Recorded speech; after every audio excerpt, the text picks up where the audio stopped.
Hey y'all, Billy from Perma Pastures Farm.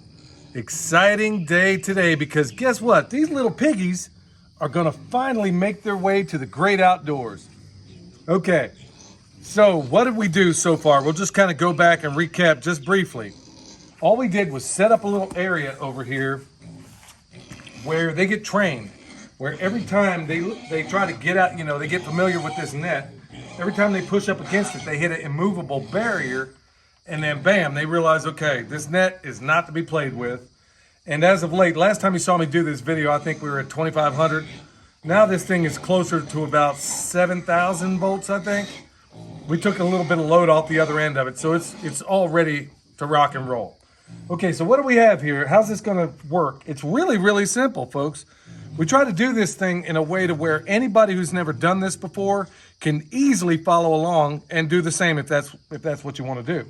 Okay, so this is ultimately the area they're gonna have. All we're gonna do is take the very end of it, we're gonna stake it here, we're gonna stake the other end of it, and then they're gonna have a little run. This is gonna be their little intro area.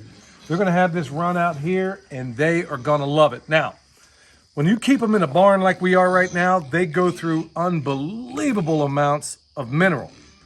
In the form, we use kelp and we also use charcoal or biochar. Now, they eat this stuff like their belly button's touching their backbone. They go through it like nothing you've ever seen before because they don't have the opportunity to get it out here. Now, I've noticed this times before where they're in here, when they're in the barn, Milk Boy, what on earth are you doing? You want to lick a pig? Milk Boy. Yeah. He's excited. He wants to lick a pig. Ain't that right, boy? Anyway, my little brave little toaster puppy is out here doing his thing, and he's just going to watch over these guys, and he's going to be cool. Nala's over there being bad too. So all we got to do at this point, we're going to take this net. They're sequestered back, basically in the back stall. We'll go ahead, get this thing set up. They know what time it is. They know this fence is not to be messed with. So they're going to be excited. And then what's going to happen after that, we'll talk about here in a minute. We'll just go ahead and describe. We'll go ahead and get this moved, get this thing pulled out of the way. I should have brought a battery drill down here. Get this thing pulled out of the way, and then we'll be off to the races. All right, so we got all the boards out of the way, and you can see the way this thing was set up in here, okay?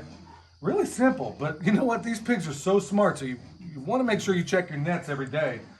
They're so smart that they would take all of the bedding in here, push it up against the fence, and then I would come out here and catch them. And they were like, oh, okay, you think you're slick putting this hot wire out here. We got a way around that. And that's exactly what they do. So you got to make sure they don't outsmart you, because if you're not careful, they will. Ain't that right, Milk Boy? All right, so all we're going to do, this is the entrance, clearly. And my intrepid livestock puppy, he's in there doing his thing. All we're going to do, this is our little chute gate over here. Let me show y'all how that works right quick. See that? Got a little string here, takes it up and down. This is ultimately where the earth ship is going to be, back in this area over here. All the barn's going to go away, which is part of the reason why we need them out.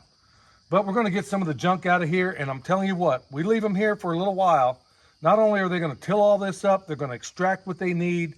They're also going to find more junk that the previous owners, before we got here, we're still finding stuff, y'all. So we're going to go ahead and get this net stretched out. Michelle's already after it. So take one of these rubber mallets. It may look familiar to it. It's the same rubber mallet we used in the kitchen the other day when we were doing the sheep processing. So yeah, these things can have double duty. Now these pigs are going to love this. Look at this accidental squash up in here, y'all. There's all kinds of stuff hiding up in here, y'all. So this is where they're going to start, and then ultimately they're going to work their way up this mountain. Don't believe me? Just watch. Okay, so now we'll get on the other end.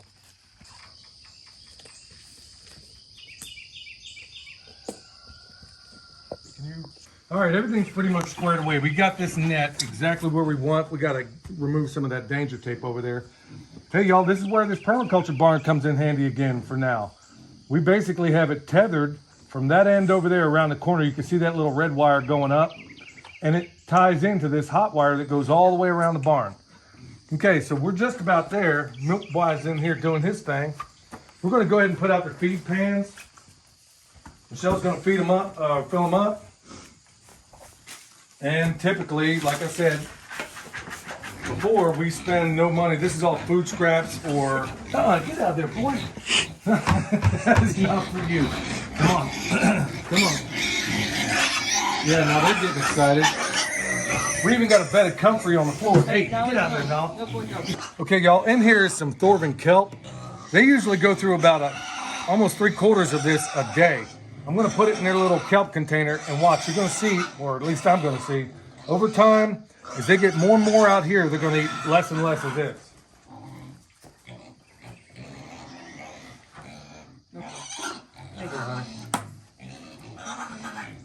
All right, we're gonna do this in stages. We'll let them in here first, and then all the crying will stop. Stop the blood crying. And look, they go straight for the comfrey every single time. Now they'll get over here and eat the food, but folks, this is an indication of what they love. Look at what they're eating first. They got full food pans full of rice, beans, but they always start here at the comfrey. It doesn't have to be comfrey necessarily, but they really love this stuff because it's so nutrient dense, and they love it. So that's where they start. They'll say, okay, I'll start with the salad course, and then they'll get over here and start messing with the other stuff. Ain't that right? Ain't that right, who? There's what, when, where, why, and how. Always, if you can, while they're little, try to interact with them, pet them, even when they're eating, rub them. They'll recoil a little bit, but they do it less and less. Okay, so now they know what time it is in here. Now it's time to kind of stand back. I'm gonna walk out of here. I'm gonna open their chute gate, but they're probably not gonna run right out. Like every other animal like this, and these pigs are extraordinarily smart. We got some 550 cord hooked up to that chute gate over there. We'll go ahead and open it up, but they're not gonna, almost certainly they're not gonna run right out. If they do, I'd be shocked. So all we're gonna do, cleat this off, and then you'll have at least one brave soul venture out, and then the others will follow. Okay, y'all, it's not the most important thing, but something you wanna do every single day. I've said it before. I know some people think I'm crazy, but pigs are easier to maintain. We're in a place where there's a bunch of rocks, so it's kind of hard for me to get this probe in the ground. Pigs, in my opinion, once they're bucket trained, once they have that Pavlovian response to a bucket, I think they're easier by far to manage than any other animal. But here we go. You want to make sure you test your strands. Let's look at where we are. Over 9,000, okay? And that ain't no accident. And some people will say that's a little high. Well, I don't think so. I want them to know that when they touch this, it's not gonna kill them, it's not gonna hurt them bad. I'm doing this for their own good, really. I want them to know, hey, this ain't to be played with. So here we are, every strand's hot. We're about 9,000 on each one. Some would say, yeah, in certain environments, that could be a fire hazard. Okay, it might be. Not here, it ain't. And plus, like I said, we monitor these things, and you want to clear your path all the way around. You want to try to remove, but I like it hot because in the environment we're in, there's always going to be something bleeding off the energy on this fence. So we like it hot. Okay, I see a couple of them over there looking and thinking, okay, do I want to come out yet? They're going to get their grub on, and then maybe they'll come out. I mean, it always depends. We'll just go ahead and let them be for a minute. We'll come back to it. So I got a little bit of biochar in here. I'm just gonna, and there's a bigger one here they can kind of gnaw on. You always want to give them something to kind of halfway play with. Put it right on the ground and look at them. They're kind of nosing up there like, okay, do I want to go out? And I'm not gonna push them, y'all. They'll come out when they're good and ready. In fact, it's kind of funny when you stop to think about the fact that when I was training them, all they wanted to do was get out. And then now that they have an open door, it's going to take one brave soul. It's just like Plato's allegory of the cave. One of them's going to come out. Well, unlike Plato's allegory of the cave, the rest of them will eventually come out of the cave as well. But one will be a brave soul. This one here is kind of halfway nosing out. Then once he gets out, the rest are going to be, all right, yeah, he made it. We'll give it a shot too. All right, y'all. So we got 4 little brave ones out. And they're still being a little bit hard-headed about messing with this fence. So you want to make sure to some extent you kind of halfway monitor it. Because more than once I have seen a pig tangled up in a fence, and believe me, they are so powerful, even at this age, that they will destroy it.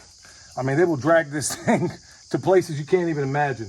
So here they are coming out. They've been out and about, and they've kind of explored the area a little bit. More, just 4 of them really right now.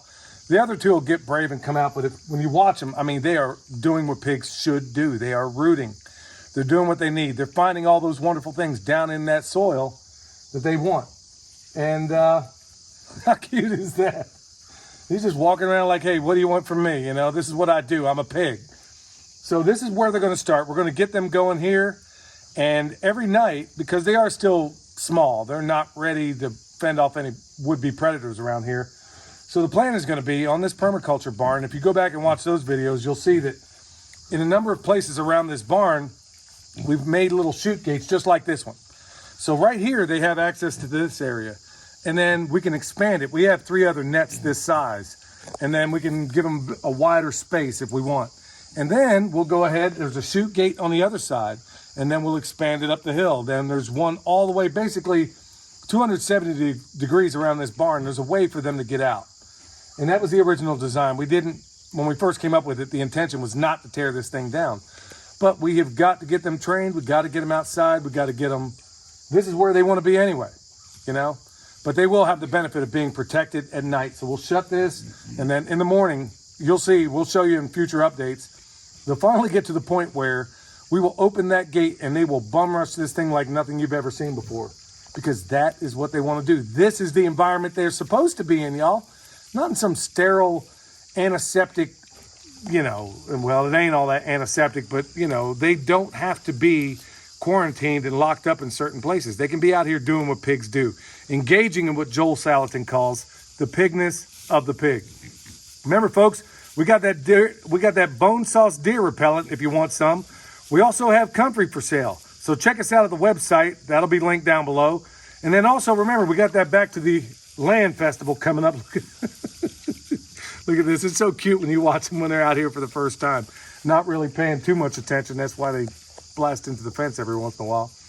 Anyway, folks, this is what I love. This is what they love. And so this can be a mutualistic relationship to a great extent. So y'all, until next time, this is Billy the Permaculture Pimp Daddy, where PIMP stands for Permaculture is my passion. Right here's the reasons why, y'all. We'll see you next time.